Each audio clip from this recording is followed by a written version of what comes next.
Tudo da Canção Nova em um só lugar.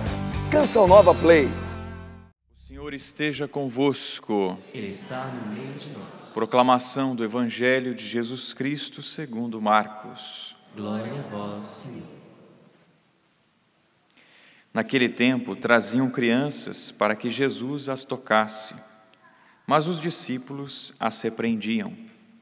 Vendo isso, Jesus se aborreceu e disse: Deixai vir a mim as crianças, não as proibais, porque o reino de Deus é dos que são como elas.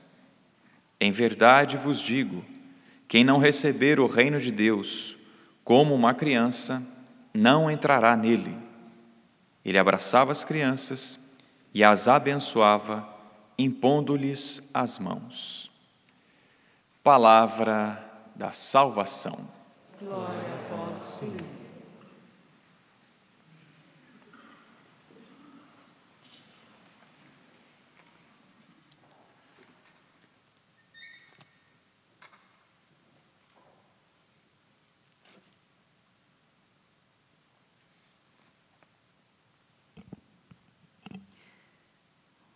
Eu agradeço ao Padre Márcio por todo o empenho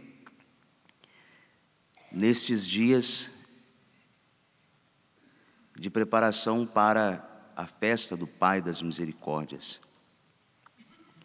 Hoje nós celebramos uma figura muito simpática, São Filipe Neri, o santo conhecido como Santo da Alegria, porque carregava no coração a certeza do amor que Deus tinha para com os seres humanos, e de modo especial, Deus nos ama a cada um de nós. Era essa certeza que estava no coração de São Filipe Neri, um homem de intensa oração, um grande diretor espiritual, um grande confessor, iluminadíssimo, grande místico. E afirma a tradição da igreja que ele faleceu na noite de quinta-feira de Corpus Christi de 1595. A grandeza do amor que ele tinha para com Deus, depois de ter experimentado esse amor, fez com que ele chegasse a esse momento definitivo de sua passagem. A vida é um grande ensaio para a nossa morte. E todos nós estamos vivendo esse ensaio.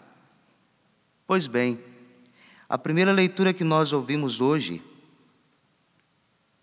da carta de Tiago, para terminar a sua carta, o autor, ele faz uma última exortação à oração constante, a oração confiante.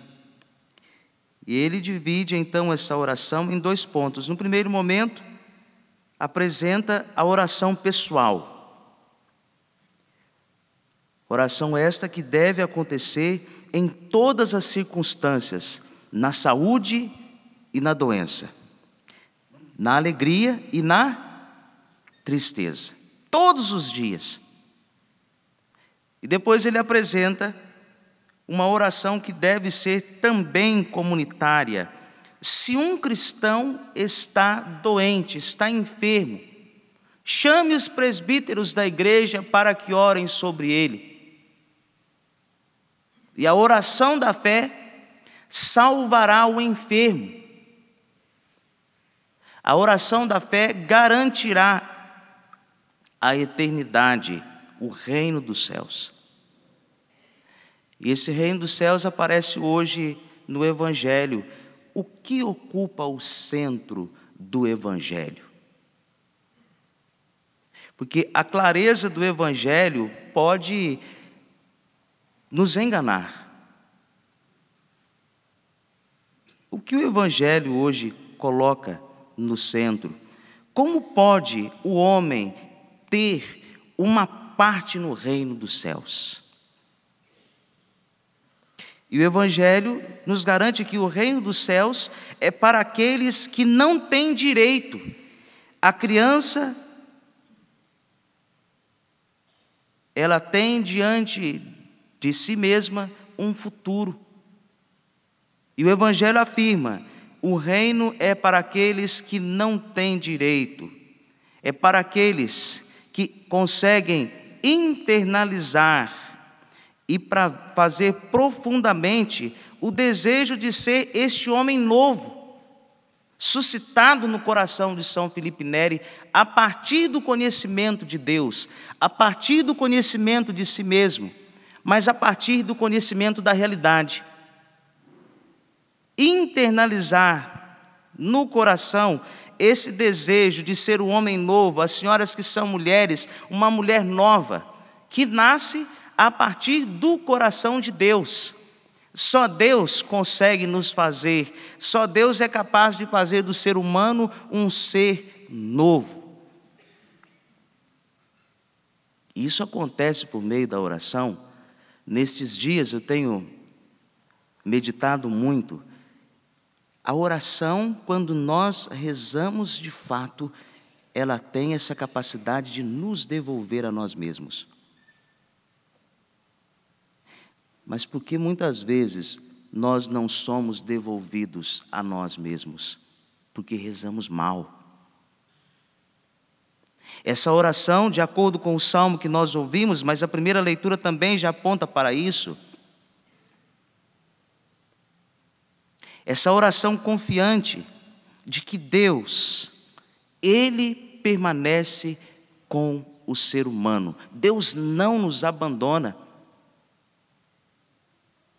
E o Evangelho ainda nos afirma: aquilo que é proposto no Evangelho como modelo, não é o que as crianças pensam ou o modo de sentir as coisas, mas a situação destas crianças, sua condição ou o lugar onde elas são concebidas.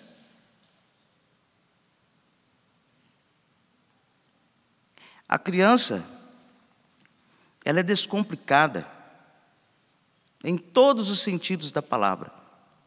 E quando Jesus apresenta uma criança como modelo, Ele está dizendo: todos nós, como adultos que somos, deveríamos ser menos complicados. E essa certeza do Evangelho nos faz acreditar que quando Cristo, Ele acolhe e abençoa as crianças, impondo as mãos, a mentalidade de Cristo com este gesto é outra. Jesus Cristo está se aproximando daqueles que são privados de direitos. Jesus Cristo está se aproximando das pessoas que são indefesas. Ele está se aproximando das pessoas sem pretensões. E é isso que nós temos que guardar do Evangelho. Ser pessoas sem pretensões. Ser pessoas que confiam tanto em Deus a ponto de acreditar que Deus é a nossa única defesa. Ser capazes de acreditar tanto em Deus a ponto de ter a certeza de que nós não temos direito algum. O grande direito Deus já nos adquiriu por meio da cruz, da sua paixão, da sua morte e também da sua ressurreição. Por isso Jesus está se aproximando das crianças, porque elas são pobres. Elas são excluídas. Mas Jesus se aproxima dos doentes, dos pecadores, das mulheres. Quantos de nós estamos lutando para fugir da nossa pobreza? Mas não estou falando de pobreza material, não se engane. No fundo, todos nós carecemos de muitas coisas que são importantes, mas porque ainda não conseguimos elaborar para a nossa vida as coisas mais importantes. nós acabamos nos perdendo nas coisas que são insignificantes. E aí Jesus, então, Ele nos dá esse exemplo a partir dos pequeninos, daqueles que não têm seguranças para se defender, nem privilégios para reclamar. A criança não tem privilégio adquirido para reclamar. Por isso elas estão completamente abertas. Quando uma criança reza, é diferente. A gente até se assusta, porque a criança na igreja às vezes fica correndo para lá e para cá. As crianças têm um jeito peculiar de rezar.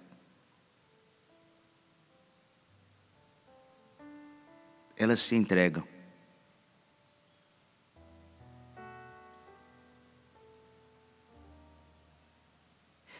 Um filósofo, eu não darei o nome, ele diz assim, que a maturidade de um homem é encontrar de novo a seriedade que tinha quando criança, brincando.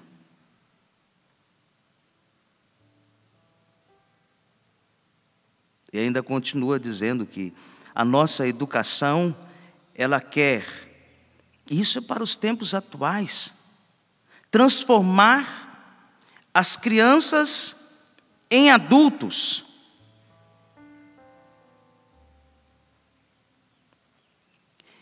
As funções dos adultos, elas são importantíssimas, mas nós não podemos tirar das crianças o direito de serem crianças, porque depois que elas crescerem, vão se tornar cegas, como eu e você. A gente vai crescendo, a gente se distancia das coisas descomplicadas e vai se complicando.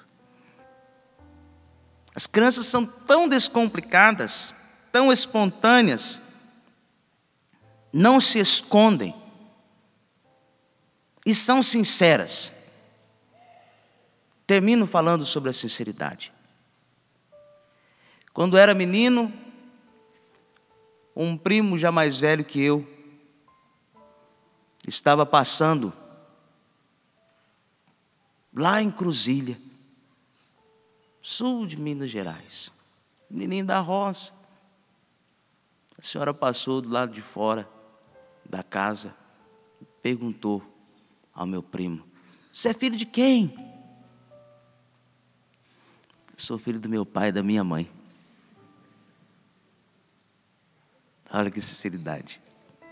Eu sou filho do meu pai e da minha mãe. É depois que a gente cresce, a gente tem vergonha de dizer de onde a gente veio.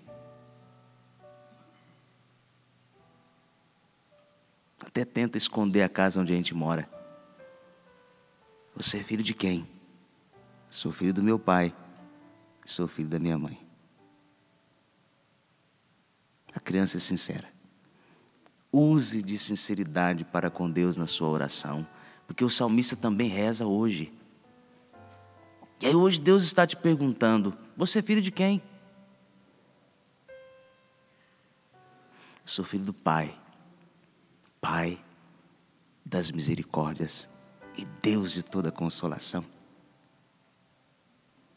Você é filho de quem? Repitam: eu sou filho do Pai, do Pai de toda consolação, Pai das misericórdias, Deus de toda consolação. Deus agora, como Pai, vai consolar seu coração de filho. Você é filho de quem? Eu sou filho do Pai das misericórdias, Deus de toda consolação. Amém. Tudo da Canção Nova em um só lugar. Canção Nova Play.